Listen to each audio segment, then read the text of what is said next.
Hello, my name is Reverend Dr. May Elise Cannon. Today is Friday. It is the 16th of February. This is day 133.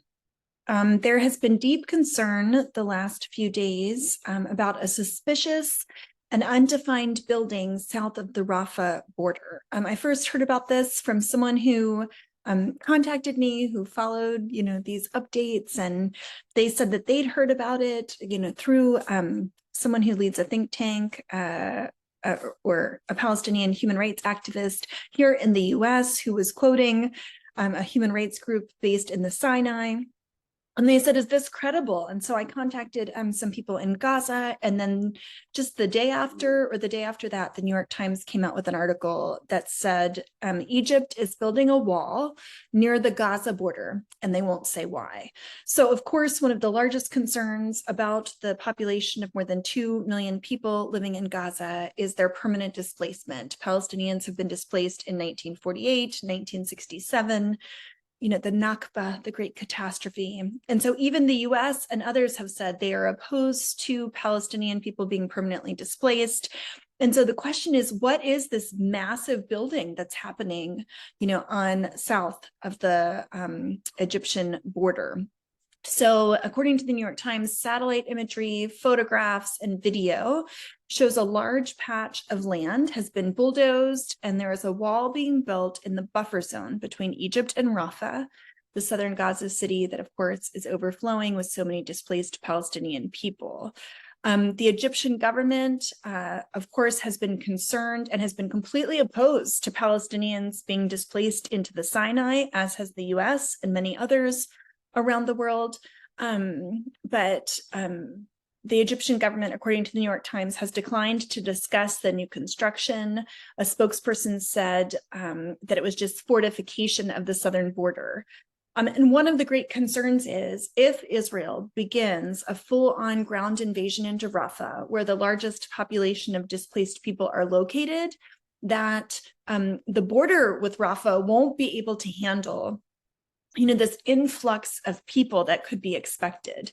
And so it could be that this is reinforcing the border, or there is great concern that it could be that this is a building of an area that would allow for Palestinians to be displaced into the Sinai. And then the question is, will they be allowed to return?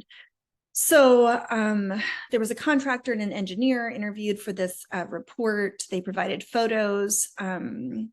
They said it's being commissioned by the Egyptian army. The concrete wall is 5 meters high, which is about 16 feet, and it would close off a 5-square-kilometer plot of land. They were said to have begun work on February 5th, and that the wall just began 2 days ago. At a meeting convened by Egypt on Thursday, Martin Griffiths, the UN's top aid chief, said that the possibility of a spillover, a sort of Egyptian nightmare, is one that is right before our eyes. And so like Israel, Egypt has sealed its borders with Gaza, but in recent months has been adding fortifications. The question of whether or not Israel is going to have a full-scale invasion of Rafah has been taken to the International Court of Justice by South Africa this week. Israel asked the ICJ to dismiss the request, saying that it was, already determined in the previous, hearing. Documents were released on Thursday by the ICJ, also known as the World Court, that Israel argued that the emergency measures issued 3 weeks ago already cover the situation of hostilities in Gaza as a whole, and thus the court should reject the South African request. As you know, last month, the ICJ had ordered that Israel take all measures within its power to prevent troops from committing genocide against Palestinians in Gaza in the case that was brought forward by South Africa. It's important to note that the ICJ will also receive arguments on Monday from a record 52 states that are presenting arguments about the legal consequences of Israel's occupation of the Palestinian territories. So the ICJ is set to have 6 days of hearings that start on Monday.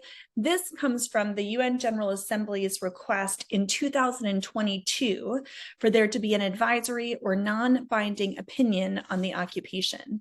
Israel has ignored these types of opinions in the past, but this could put political pressure in relationship to the ongoing operation in Gaza. The death toll, according to this report that was in the New York Times, was 28,775 people, most of whom are civilians. The United States, I've reported on this previously, has issued some sanctions on settlers, and now sanctions are being considered. The sanctions that have already been applied have exacerbated tensions between the United States and Israel. And this is due to Washington's insistence that Israel refrain from carrying out the full-fledged invasion of Rafah. Now, they've since caveated that to say without a plan. But it came out in the news that the U.S. is even considering imposing sanctions on Israel's finance minister, Smotrich, and the national security minister, Ben-Gvir. That's according to the Wall Street Journal in a report that they had yesterday. And that is quite significant. According to the report, the U.S. was preparing a package of sanctions that would include actions taken against the 2 far-right ministers, of course, who are influential members of Prime Minister Netanyahu's cabinet. President Biden said today, Friday, that he's had extensive conversations with the Prime Minister Netanyahu in recent days. He's been pushing for a temporary ceasefire. The Biden administration has been prodding Israel to undertake a humanitarian pause that would allow for the release of hostages still being held by Hamas. It's believed that there are perhaps about 100 that are still alive. This is months after, of course, the October 7th attacks. So this is a quote from Biden. He said, "I've had extensive conversations with the Prime Minister of Israel over the last several days, almost an hour each. I've made the case, and I feel strongly about it, that there has to be a temporary ceasefire to get prisoners out, to get hostages out," Biden told reporters at the White House. He also last night told Netanyahu he should not proceed with military actions against Rafah without a credible and executable plan to protect Palestinian civilians. Whereas Israel today, Prime Minister Netanyahu said Israel would not be pressured into accepting a Palestinian state. So Netanyahu responded today, according to the Washington Post, and said that the U.S. has been making plans to establish a Palestinian state, but Israel categorically rejects international dictates regarding a permanent settlement with Palestinians. That was Netanyahu's statement following a phone call today with President Biden. Netanyahu said Israel will continue to oppose unilateral recognition of a Palestinian state. On the ground in South Israel today, there was an attack where a man shot 2 people dead and 4 others were wounded at a bus stop. According to emergency services in Israel, it's believed that was an attack by a suspected Palestinian. The assailant was shot dead by an armed civilian on the scene, according to authorities. And in Gaza, it's reported that Israel is continuing its bombardment with the biggest functioning hospital in Gaza under siege. And so patients, doctors are helpless in chaos as warplanes are continuing to strike Rafah and other areas in South Gaza, the last refuge for Palestinians in the enclave, according to officials. So that is an update going into the weekend.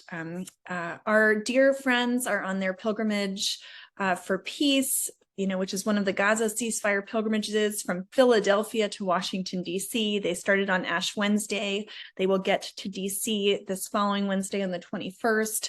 And we, as Lent continues, are having pilgrimages all across the country. So keep your eye out in our newsletter. Many of those will be on the Saturday before Palm Sunday at the end of March. In Chicago, I know we'll have one in DC and across the country. So we will continue to call for a ceasefire and continue to work toward peace.